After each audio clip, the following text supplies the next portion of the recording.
How we doing, folks? Welcome back to the Nightmare Cabin and welcome to episode 2 of Rushcast. And I'm joined by my younger model, as Luke puts it. My drummer extraordinaire of CD gone. Here we go. Audio Scope. Check out their album Secret and Live. Album number 2 is in the works. Yes, it is. Shows coming up. Is this with Audio Scope or was this with your other No, band? this is with the other band. This is the pub You might band. as well give them a plug. So anyone Okay. in Essex? Yeah, anyone in Essex. The band's called Fake News. We're playing 2 gigs, one Friday night, which is at the Guildford in Southend on Sutton Road. And on Saturday, we're playing at the Miley in Rochford. Roughly start around about 8:30 of an evening. So if you want to come and check us out, by all means, come along. You know, it'll be a good night. On the 2-night only world tour. Yeah, that's it. 2-night world tour of Southend. No sleep till Southend. Yeah, exactly. Oh no, what's the second show? The Miley in Rochford. There you go. No sleep till Rochford tour. Yeah, that's it. So yeah, we ended it abruptly. We were just about to start wrapping up the last episode, and all of a sudden we lost our internet connection. So, and then when we got back, it was just it's finished now anyway. So let's just do a quick recap at the first album. If this is your first show, by the way, this is a Rush podcast that we're doing. Every week we're going to be reviewing a different Rush album. We're going to be making our way through the back catalogue, doing a few detours with some solo albums and side projects on the way, and concluding with live albums, etc. And yeah, this week we are on Fly By Night. And yeah, so what we didn't cover on the end of last episode was the exit of John. I forgot. Help me out. Rutsey. I was going to say John Dutton. Who's John Dutton? No, I don't know who John Dutton is. I think he's a football. He's a footballer, isn't he? Yeah, it's John Rutsey. Yeah. So I think on the Rush documentary that came out, they were a bit graceful and sort of said, he was doing his own thing and it was a mutual parting. And but yeah, we in a book I'm reading as a bit of a guide, Rush album by album. I am not prepared tonight. I've lost all my things that I show off. Where have I put that? I showed it last episode. Yeah, anyway. I know you did. Yeah. They interview one of Rush's old roadies, and in fact, he was indeed fired. But yeah. Oh, it's over there. I see it now. Yeah. Well, he was, but I think a lot of it was based on his health because he was diabetic, and he was the one of the 3 who liked to have a good time. Yeah, he lived a life of rock and roll, and doing that and having being diabetic, it didn't mix. Yeah. So he was not in good shape, and certainly not in good shape to do major touring. Yeah, and it all worked out for the best, and fate intervened, and Neil Peart ended up coming into the band, and yeah, I think it worked out pretty well, all things considered. It did really. It was obvious, I think, certainly to Alex and Geddy, and obviously to the management, that they needed to replace him. And I think it was from what I've read in the book that I've got here, it was quite frenetic, and also it's on the documentary of Rush anyway, which is Beyond the Lighted Stage. There's little snippets about this, that they had to get a drummer quickly, and I think it was literally 2 weeks, a 2-week window before they were about to embark on their first American tour. I think this was a mixture of doing little headlining gigs themselves and jumping across America on various circuits with Kiss, which we mentioned last week. They toured with Kiss as early as Fly By Night, did they? Yes, I believe so, yeah. I might be wrong with that, but that's how I got it, because Gene Simmons makes reference to listening to that first album and then taking them on board and taking them across. So it might not have been all their tour, but And Gene did, as we discussed in the last episode, Gene did have his ear to the ground when it came to bands, Yes, he did. And so I believe that was the case. I think it was on that tour. And so they had 2 weeks. They tried out many drummers, and then Neil turned up. And I think, let me just quickly read this. If I can play it. That's it. I think the story goes that after a long day auditioning drummer after drummer, Peart arrived in his mother's Ford Pinto with his drums stored in rubbish cans, which is interesting. Lee, reminiscing on their first meeting, said first impression was that he was kind of goofy, while Lifeson saying, remembered his first thoughts being, he's not nearly cool enough to be in this band. But when he started playing, they were totally convinced that he was the one, and I think Lifeson said that he just absolutely pounded the crap out of the drums and drummed like a cross between Keith Moon and John Bonham at the same time. And they were obviously blown away by him, and he was the one. He was drafted in. Yeah, apparently he was looking for a professional gig, and apparently he did take a trip to London, because London was, where the musicians meet. This is where, famously Scott Gorham, who's American, moved to London in order to find work and ended up joining Thin Lizzy. It was, and Ronnie James Dio came to London in order to form his solo band. Who the hell turned down Neil Peart? That's got to be up there with the record labels that wouldn't sign the Beatles, or the publishing companies that turned down Harry Potter. It's just one of those great mysteries. That we didn't think he was. It didn't quite cut the mustard, Think really, it's take that secret to your graves and in shame, whoever you were. Definitely, but again, as you said, it works out right, and he's with Lee and Lifeson, and the rest is history, as they say. But of course, we'll carry on through it. With regards to just another little side, I was talking about. He was often regarded as the fourth member of Rush, was the producer that was drafted in. Show that off one more time. Yeah, Terry Brown, and he would be the producer for a good few albums, and I think his last one was Signals. That's right. Signals was the last one he produced with them. So very important. Certainly on the first album, he cleaned a lot of that recording up,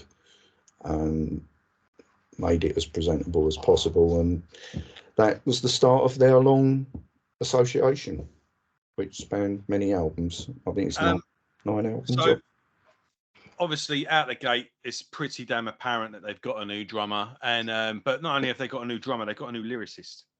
Yeah, and, I think that's worth. Yeah. Neil, as much as he is, known as one of the greatest drummers of all time, but he's also known as a great lyric writer as well, and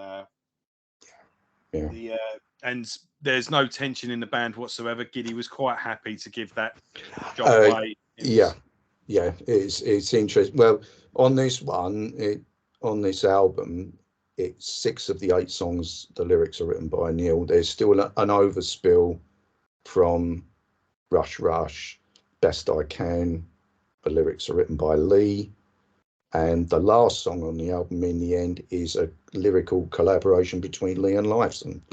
But the other 6 are Peart. Yeah, I didn't know that. I had to look that up, which I thought was interesting, especially with, I know we're going to go through it song by song as we did before, but certainly this album opens with this salvo, an assault on the senses with, it was almost like they're all dueling against each other with this opening salvo, and Peart, is over the top, plenty of rolls and flams and triplets, and it's almost like he's trying to outdo the riff.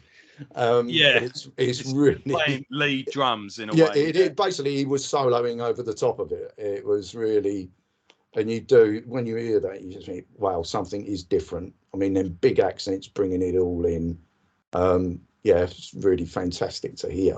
Yeah, it tends to be the case as well when a new drummer comes on board, that they do tend to show the drummer off, especially in that opening track. I remember point in case we spoke about this in Maidencast, when Nico McBrain joined Maiden, the first album with him, Peace of Mind, that just opens with and then straight into the, and he is all over the kit on that song. Same sort of thing, really.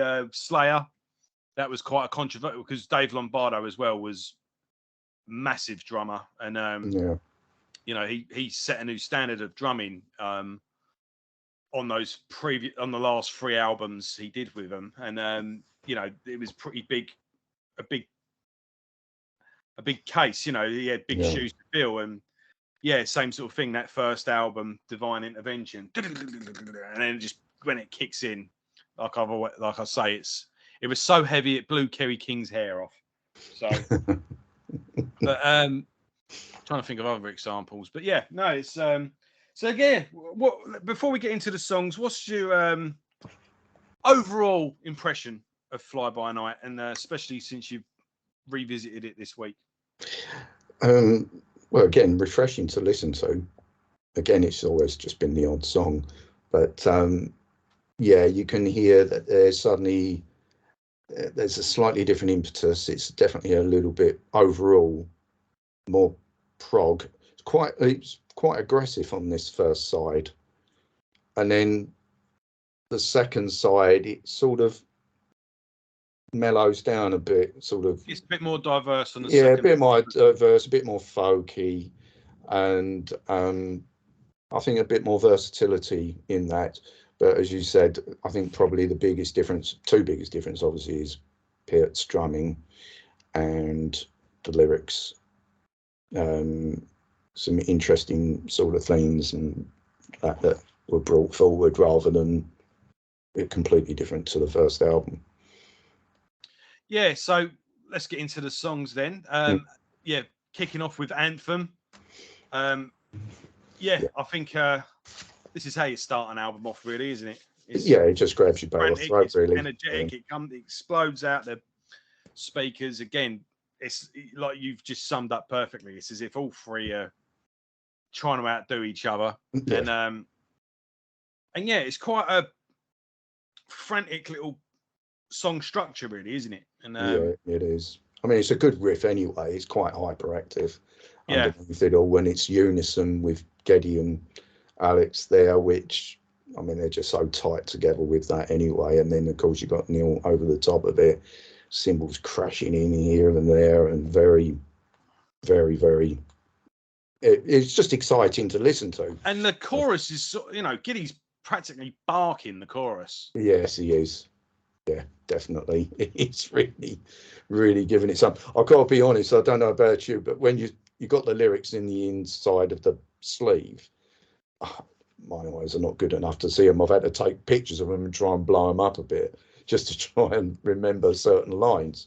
But this one, it's the first of Neil's, let's say, exploration into Ayn Rand's readings and books, because he's taken this from her book. The Anthem, but it's a controversial philosophy, objectivism. Yes. And it's quite basically it's all about the virtue of being selfish, really, which is what we're told not to be, are we? So I mean, the in the book I'm reading as well, there was this big, oh my God, he read Iron Man and wrote a song about it, and there's this big controversy about, no one ever says any controversy about, there's especially in the metal world, plenty of people write about Nietzsche, or someone like Anton LaVey, or even Aleister Crowley, but and even in this book I'm reading, it's like he's a libertarian.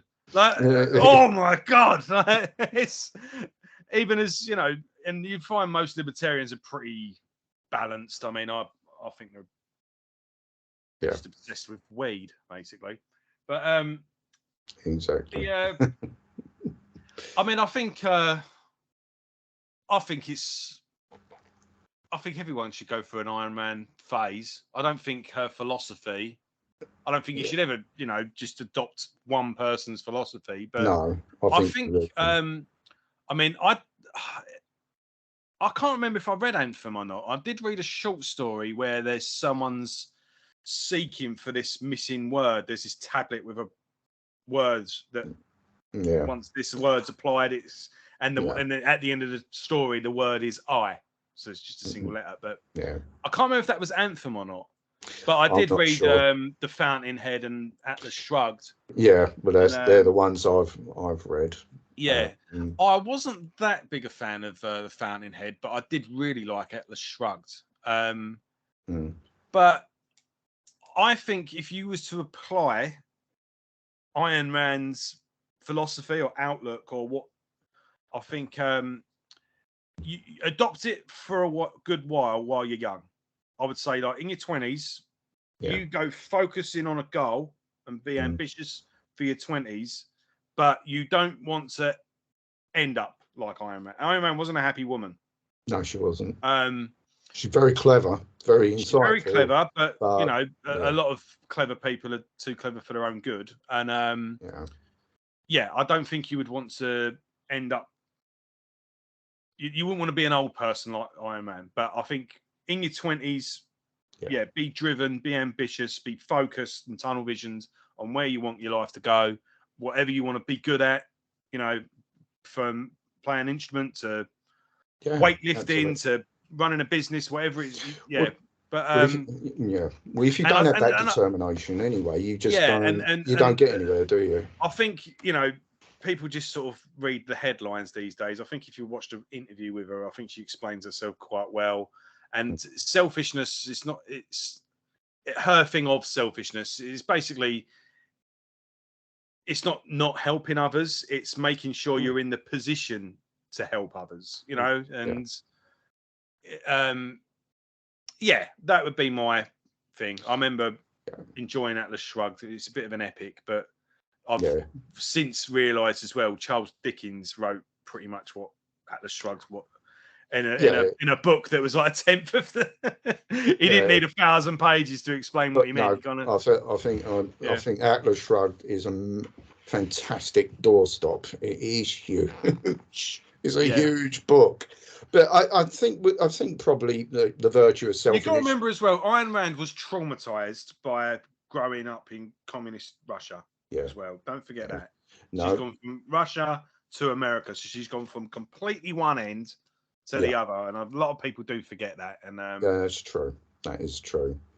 Yeah, I think possibly it's not in a negative way, but I think it was more this song and the book Objectivism is more about autonomy and self-determination. Yeah, and that in itself makes one selfish. But the paraphrases that Peart uses in this are really, and I think that's the clever thing, basically, for any lyricist to actually distill a theme into a set of lyrics for a certain set of time is really clever. Yeah. And I mean, certainly lines like "Live for yourself, there's no one else or more worth living for." That line, "Begging hands and bleeding hearts will only cry out for more." I mean, it sort of just gets it. Yeah, you're hitting the point straight away, aren't you? So, and I remember Geddy saying with a lot of Neil's early lyrics, he said they were incredibly hard to phrase them properly because he said there was just so much in them.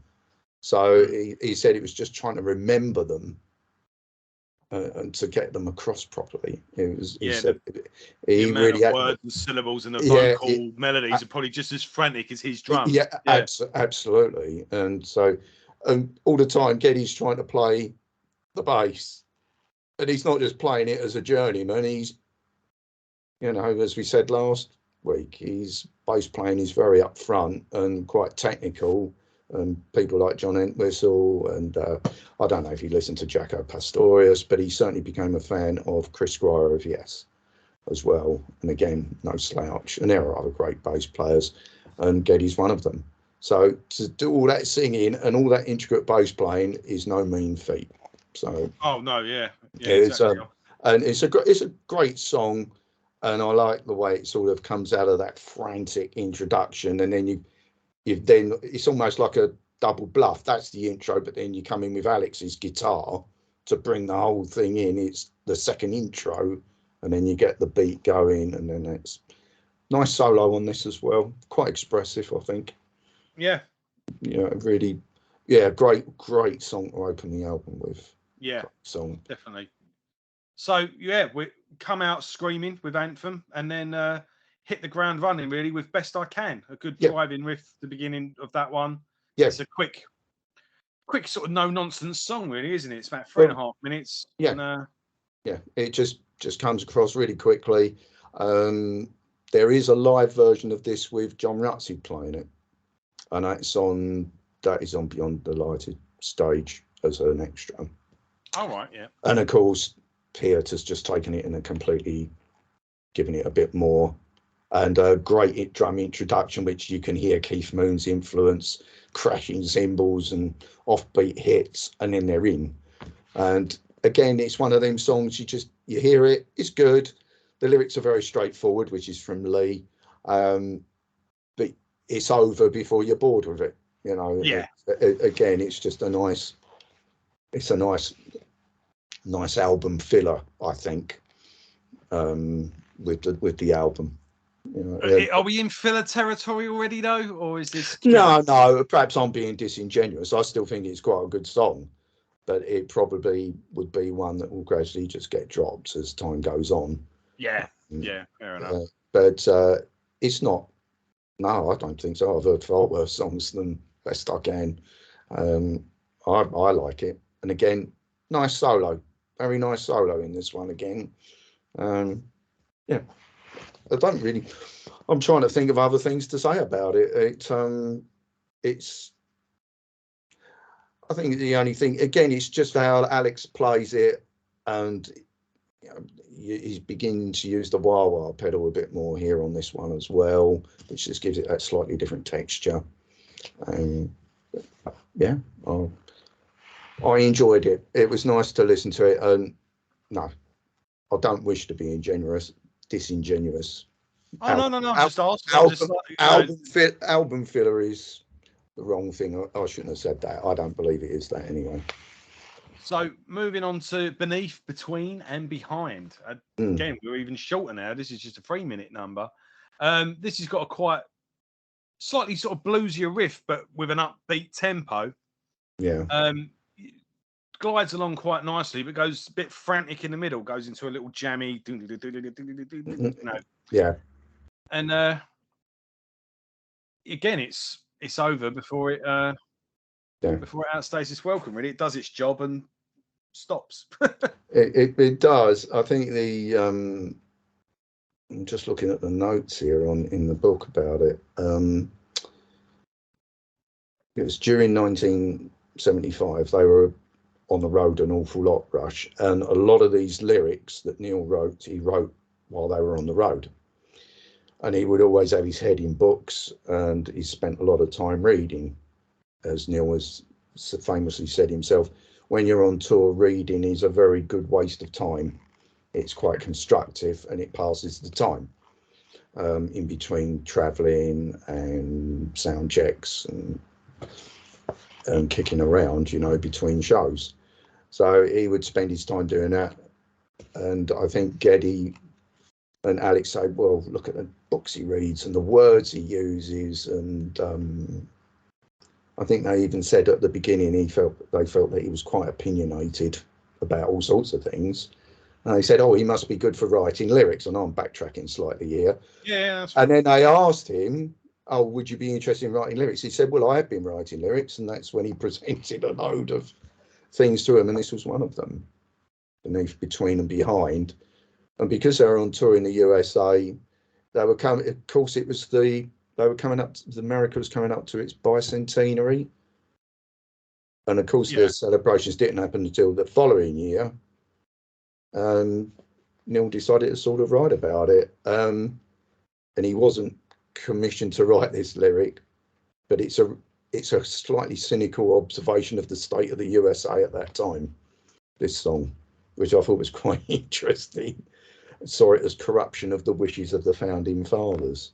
So there's sort of, I'd have to look at the lyrics properly, but it's basically, it says it shows the full force of his lyric writing ability here with an angry lament for the American dream, and the band find a way to express it musically in a punchy up-tempo song.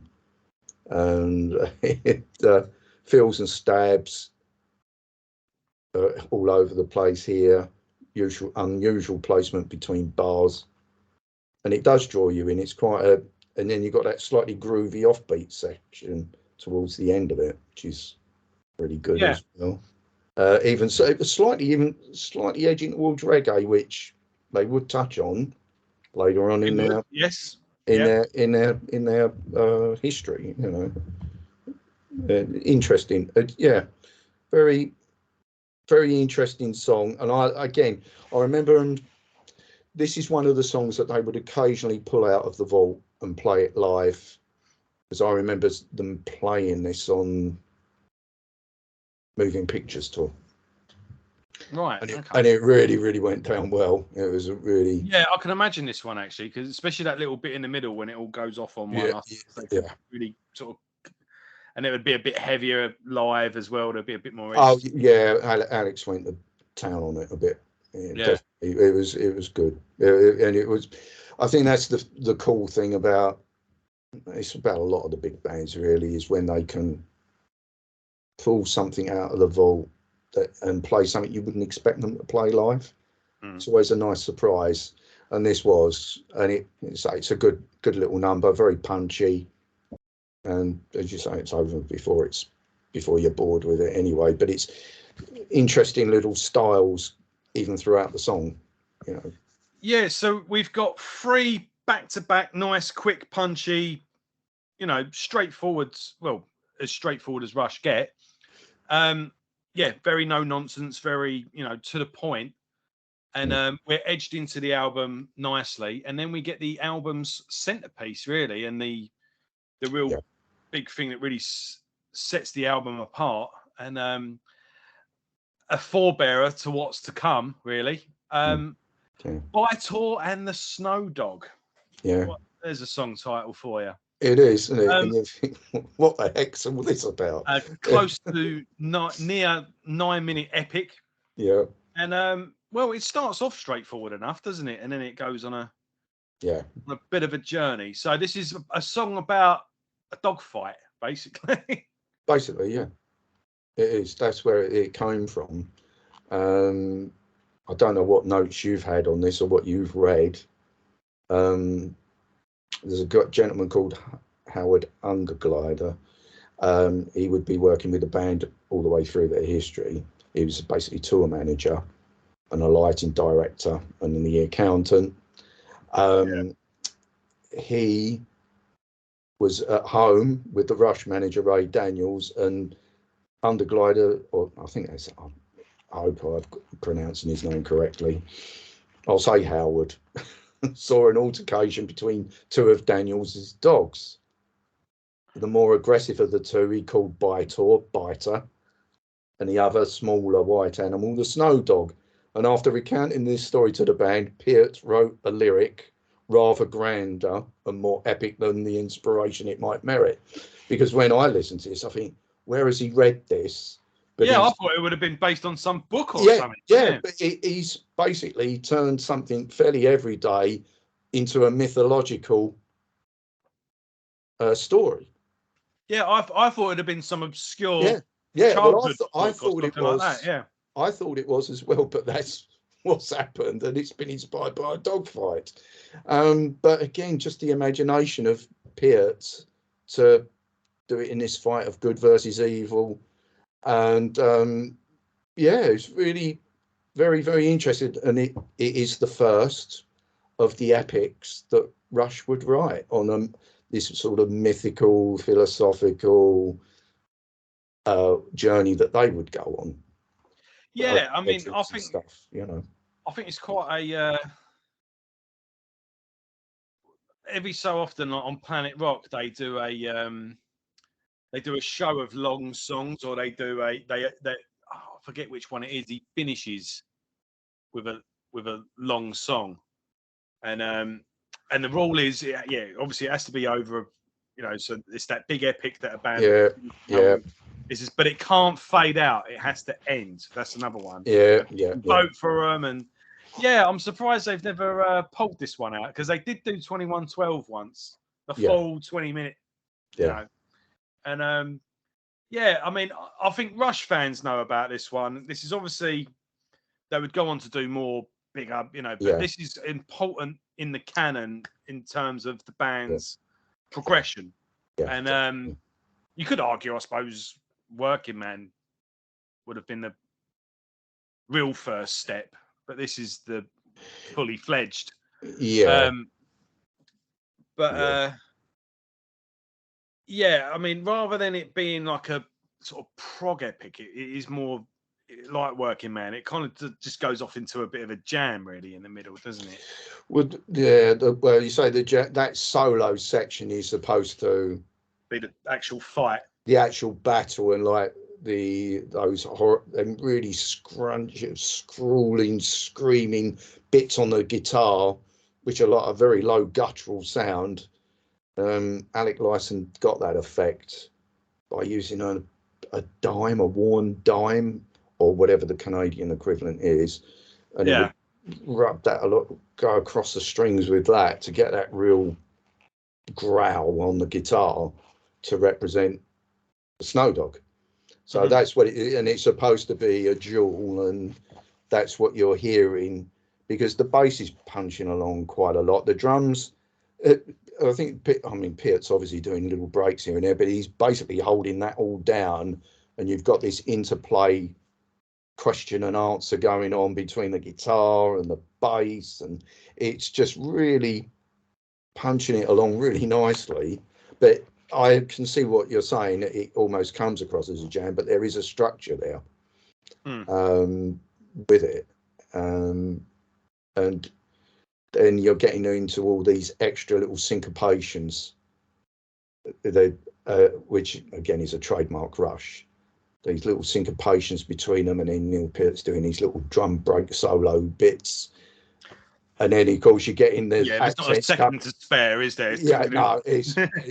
And every time they're doing all them accents, they take one off each time, and it just gets gradually shorter and shorter, and then a big accent, and then you go into that really quiet, mellow bit, which is basically the aftermath of the battle between Biter and the Snow Dog. So it's and that's quite moody. It's quite nice, some nice bits of guitar on that. And speaking of it as well, what we were saying about Anthem as well, where Neil makes his presence, you know, immediately felt. Surely we take for granted now, you know, how Neil was as a drummer and what he would go on to be regarded as. Yeah. But surely when this album first come out and people first listened to it, during that song, people must have been going, "Wow, this guy's got it." You know, he's definitely, absolutely. And the other thing, Neil would end up bringing a lot more to it, and there's the beginning of it here, is percussion. Yeah. Okay, on this it's more sort of chimes and stuff, but he's still pushing it that way as well. Another part of his armor, and a very good percussionist. And I mean, his kit would grow and all sorts of things as years progress. But here it's that, and then just doing like military snare work, just very clever, and just painting a slightly different palette.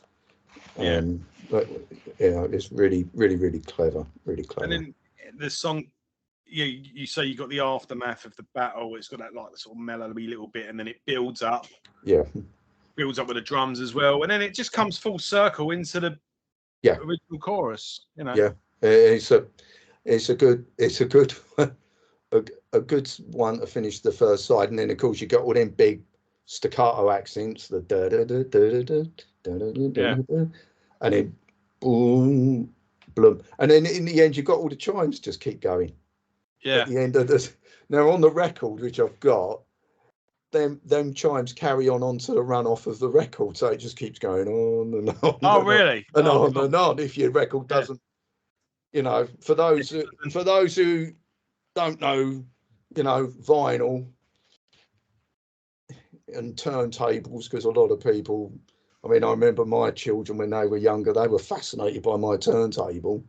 They just watched the. Well, what is oldies do again? Exactly. Yeah. Well, yeah. It's made a massive. Mind you, they didn't all have the needle. That, you know, that must have been a big thing when the needle would take itself off. Oh yeah. But that was magic. Yeah. Oh yeah, that was. You know, I mean, that was technology at its finest. You know.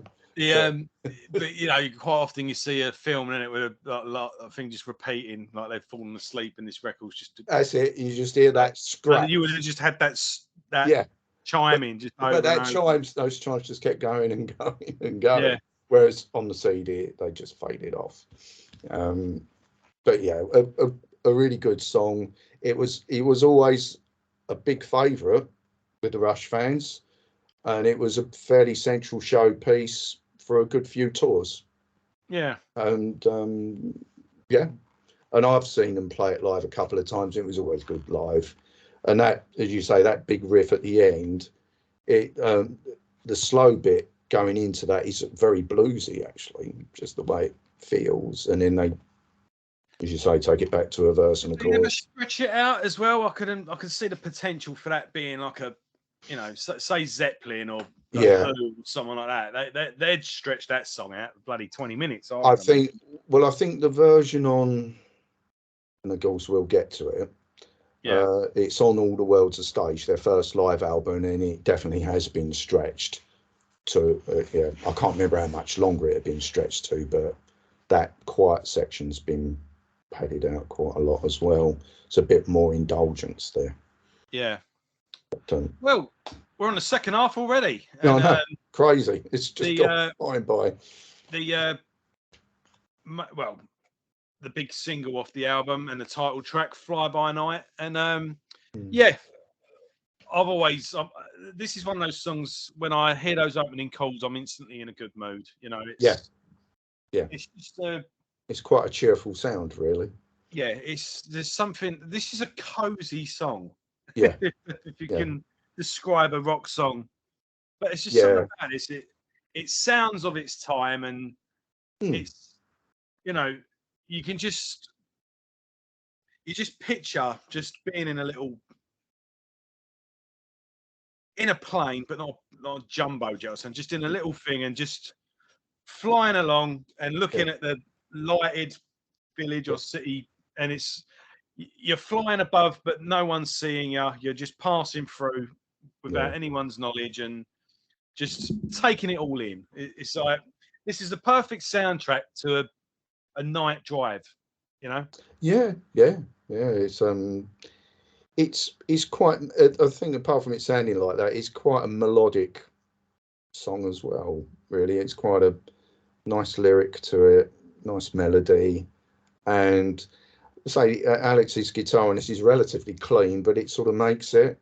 And I know obviously when it comes to the solo, it's almost like he's waiting to give it a bit more, and the solos not typically, it's the wrong word, but it comes in nice bit of distortion, and it's a nice solo on it as well. And it paints a picture. It does paint a picture to me anyway. And again, Lee's bass, nice sounding bass on this, very, very busy.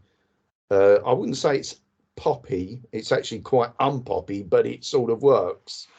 I don't think it charted very high as a single. Hang on, what have I got here? It only charted it went to number 88, and I think that was in America. I don't think it was. It certainly wasn't over here.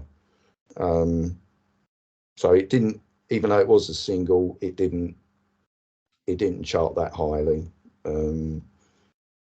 Yeah, it's in there, in some respects it sounds very simple. I'd like to see how it's done compared to what was number one at the time. Well, I wouldn't know what number one was in 1975. Yeah. I think so. It's interesting. I mean, I didn't say it last week because I totally forgot. This album in Canada charted at number 9. In the US, it was 113 in the charts. Not that they were never a charts band anyway, but I think they've just put this down as statistics. And the UK, it did not chart at all. Well, yeah, but it's interesting to bring it up because considering how they've done since, you know, one of the biggest selling bands. And I was saying last week that in certain territories, the only people that have sold more than them are the Stones and the Beatles, you know. Yeah, it's just interesting. And so I know this is a backtrack, and I do apologise. No, that's fine. But for the first album, Rush, in Canada, it charted at 86, so that was a massive jump to number 9 on the second album. UK did not chart. America, 105. It actually sold slightly better in America than what this album did. So it's still quite humble beginnings, really, even for them. And certainly UK, obviously, it just passed. The UK just hadn't computed it at this point officially. Yeah, I mean, there were people who were aware of Russia. Funny because England tends to be ahead of the curve, really. I mean, many a band, many an artist as well have said, you know, the record label didn't know what to do with us. It was just going, and all of a sudden they sent us to England, sent us to London, and all of a sudden, boom. Yeah. They got it, you know. Yeah, they did. It'll be a few years before they'd come to Britain anyway. And we've sort of gone on an up trajectory, and then we're sort of let down softly over the next 3 songs. Making Memories is we're still rocking, but we're winding down on this one, aren't we? It's quite. It is. I mean, I think we're keeping the coziness on this song. I think. Definitely. It's certainly softer, and of course, to me, it's very folky, and the acoustic guitar with that rhythmic feel. It reminds me. I don't know whether it does you, and you could probably come up with other examples, but to me, it wouldn't be out of place on a Zeppelin album like Led Zeppelin 3 or perhaps Physical Graffiti. It's just got that sort of feel to it, and it's because of the acoustic guitar, I believe. And it's quite the lyrics are quite nice on this. Again, well, all of Neil's lyrics are clever, and again, it was basically about being on the road, really, wasn't it? It was making memories while they're traveling, and describing the trials and the pleasures of touring, which is something that Neil would come back to and actually state that he really didn't want to tour. He didn't enjoy it as much as Lee and Lifeson were. So, and that's sort of the first little sort of hint at it, that it's not all cozy. It's hard work, and there are some good points and there's some bad points. So it's I think again it just says yes, it is positive, but it does give the impression of the relentless of the band's workload at this point, because they were committed to a punishing schedule.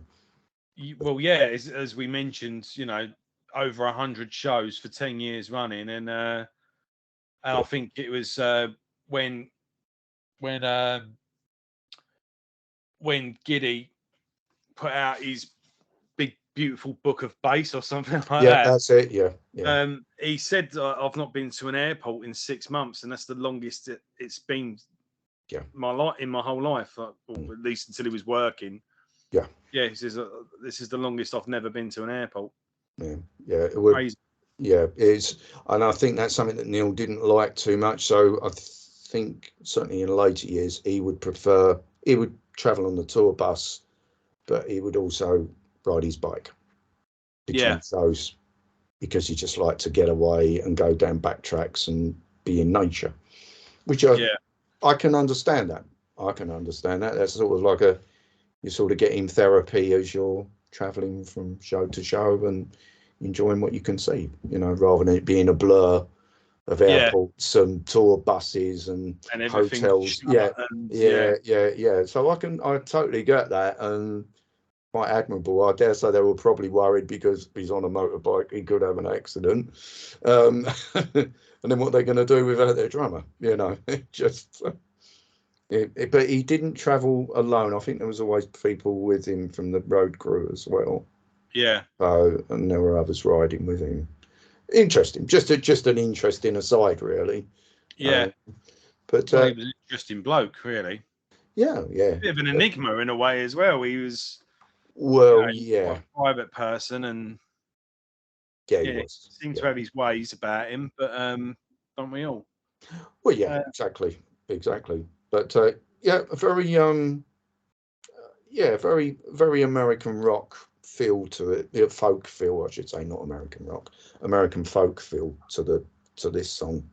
I liked it. I think it's quite yes, it sort of just gives a slightly different edge and another side of them, which yeah, again was going to be explored a bit more anyway. Um, but yeah, I like it. And again, it's one of the ones that you've got to fade out. yeah, And just say, just as an aside, it's just a fade out, whereas the others have all been bumped. yeah. And then we take things down another turn, Yeah, oh yeah, full acoustic, full folk, on Rivendell. yeah. Now, I understand that this is actually quite a controversial song amongst Rush fans, and I think Geddy Lee's expressed that it's one of his least favourite songs. He doesn't, Mm. in hindsight, doesn't like it, and a lot of people that feel the same. I think they're all mad because I really like this song. I don't know what's wrong with it. I don't dislike it. It's interesting that Geddy Lee said that because he wrote it. He wrote Yeah, the music. I mean, it's Peart's lyrics, um, and it just Peart again. This is where he's gone into J.R.R. Tolkien's Middle Earth, Rivendell, Elven Town of Rivendell. So it's a fantasy, is this? Do which they is do they visit Tolkien often, Rush? I don't recall them doing too much Yeah, with it. Not off the top of my head, I don't know, but this is what it says, and yeah, I like it. And you can't get more piano than it. There's no drums on it at all. Neil doesn't even figure on it, and Geddy is the one playing the classical guitar on this, and Alex is playing the like steel slide guitar that swells in and out. So it's interesting that Geddy sort of says it's his least favourite, but he's the one who yeah, wrote it and he's playing it. But I don't know why Rush fans dislike it. I think again, I think it just shows a different side of them, yeah. and I don't think that's a bad thing. They're still, trying different things and Mm, showing what they are capable of, and yeah, you know, I, they're still going out in all directions. They're still We're still in the developing stage, really. yeah, And, absolutely, Joe. And I, although it's very folky, to me, just the way he sings it, it's almost got that slightly, how can I put it? Like a middle-aged minstrel but quality. it's It's, it. We're talking about Tolkien as well. yeah, It exactly. brings it conjures up the Shire. Yeah, It it conjures up, does. you know, You could, Bilbo sitting on his porch smoking his big yeah, long pipe abs- and puffing absolutely. away different shapes in the moonlight. And Indeed. you I know, mean, you could imagine Geddy Lee sort of singing "Forsooth, a young maiden appeared from the forest glade," yeah, with the on this song. It just has that quality to it. And they never ever repeated this. So No. it's really pretty much a one-off. Yeah. So I like it. I like it. But I think possibly with a lot of Rush fans, it might be a case that they were expecting it to be a hard driving album completely, whereas you've got this very definite Yeah. build up and then this wind down on side two. Yeah. For many of I them, mean, in hindsight as well, the self-titled album's pretty balls to the wall compared to this album, really. I mean, you've got a lot going on, which we'll reflect on. But yeah, I mean, so we're coming to the last track now in the end. So we've sort of wound down really with Making Memories. We've gone really mellow with Rivendell. And then in the end starts off with a gorgeous mellow sort of melodic intro. Again, we're still in with the acoustic guitar here and the softly sung verse. And then about around the 2-minute mark, bang, Alex wakes everyone up. Yeah. The electric's back. Yeah. It sort of builds up with a like slow counting. You can see them picturing this live sort of. Yeah. You know. Yeah. Indeed. And then once it kicks in, we're away. Once it gets to where it's going. Oh yeah.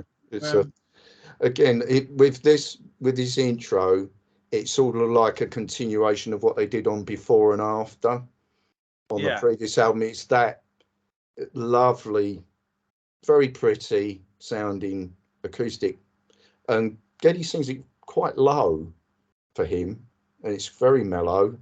And as you say, when the guitar kicks in, because I dare say possibly when the first listen, the Rush fans are thinking, "Good grief, what, another one? Another low down?" And then like the guitar leaps out. It just builds up layer by layer as the song goes on. I mean, it's about it's around the 6-minute mark, something isn't it? Like but it's something like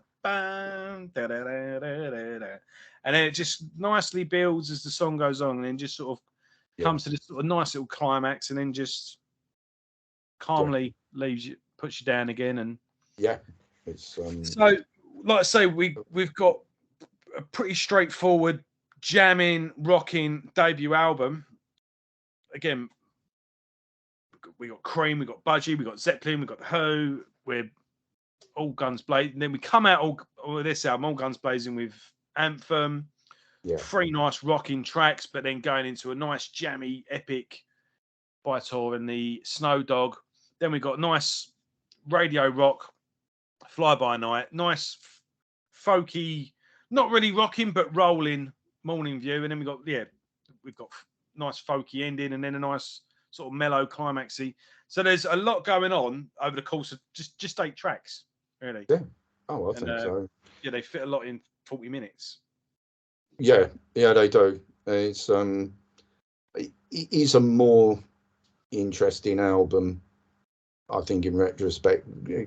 Rush, it does exactly what it says on the tin, I suppose, with that album. People say this is their favourite Rush album. I mean, some people really like this album, and this track again. In the end, it was regarded as another early classic. Yeah. And again, interesting that this. I'm trying to think if there's any other ones where Lee and Lifeson collaborate with any lyrics, and I don't think they do. And I think again, I'm just picking up a comment in the book here. They say the final line of this song in the end is probably the most pertinent. After an entire song, understanding how the object of the song is superior to the song's author, Lee sings, "If you think like you think, it doesn't make my load much lighter," because it's all about. It's a bit. They're not sure whether it's sort of a failed love song or whatever. It's all about a failed relationship, or could be. So it's quite. It's sort of slightly melancholic, I guess, in that. But again, an interesting song to finish it on, and it finishes it on an up. Really, I think this song. It's a good song. I like it. It's a good riff, nice feel to it, and some again, not just the guitar, nice solo, some good bass playing again on this, and Peart plays the drums quite tastefully on this. I think. I mean, he puts some breaks and everything in I think the live version on All the World's a Stage, he gives it a little bit more. Yeah. From what I can recall, I haven't listened to that for a while, obviously. So, no, really, again. And I think on this album, I think Donna Halper is also, again, thanked. Because I think she did. God, the writing on this is. I know Yeah. you need a magnifying glass for it. It doesn't Possibly look even a microscope. thank yous on this. However, it might be on the inside. It might be on the inside. I can't remember. I don't think so. You've got. Oh yes, thanks. Yeah, Donna Harper. She's mentioned. Yeah. She's in the list. Yeah. And I think it actually says on there that Howard Unger, I think it's Ungerleider, is credited for his inspirational story for Baitor and the Snow Dog. I think it's also on there. I do give credit where credit's due. But again, I think you'd have to really examine it. Baitor creators inspired by. It just says Harris. Harris, does it? Or Harris. Yeah. Again, It might be. They might have been like a nickname for him, but I'm just. But again, that is minute. I think I don't think be going to Specsavers anytime soon. Put it that way. No, just crazy. I think I can feel my eyes zooming in. I'm sort of squinting away at it, and even with a magnifying glass, it's sort of quite hard. Like that, yeah. I haven't these first three albums. I haven't got on vinyl. But I have got them on vinyl, but I got them in a box set called Archives, which is which is these first three albums. So of course there's no lyrics or anything on them because it was badged as a Mercury Records. When 21, 12 they repackaged them and got them out. They repackaged it, but they didn't have all the lyrics on it. It was more of a plainer cover. Yeah. But I've got them on CD. But of course, as you say, you're trying to look at the album covers, and I'm getting to that point where I'm holding things further away from me, just to try and bring it into focus. Right. Well, before the internet cuts out again, let's actually not. Shall we finish this show? Overall, summing up, a real interesting, diverse album, a massive step forward in the band's development. We've still not got to where we're going to get, but. Yeah, a massive step forward. There is. I mean, there was a massive leap forward in the musicianship, and Leon Lifeson have a drummer here who was pushing them. Yeah, and they were and in that they were pushing him as well, and you just got this. I mean, it just announces itself as the definitive lineup that it was going to be, and that was it. There was going to be no more lineup changes. This was it. And what a great way to start off. So I think it's a good album. I think it's a good album.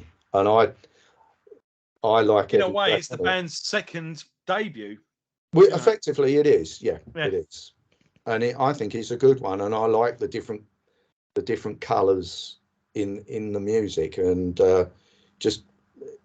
It's interesting that with Peart coming in, that variation and that palette just grew wider in the songs, in the band's songs, and and again, it just leaves it open that there's more to come.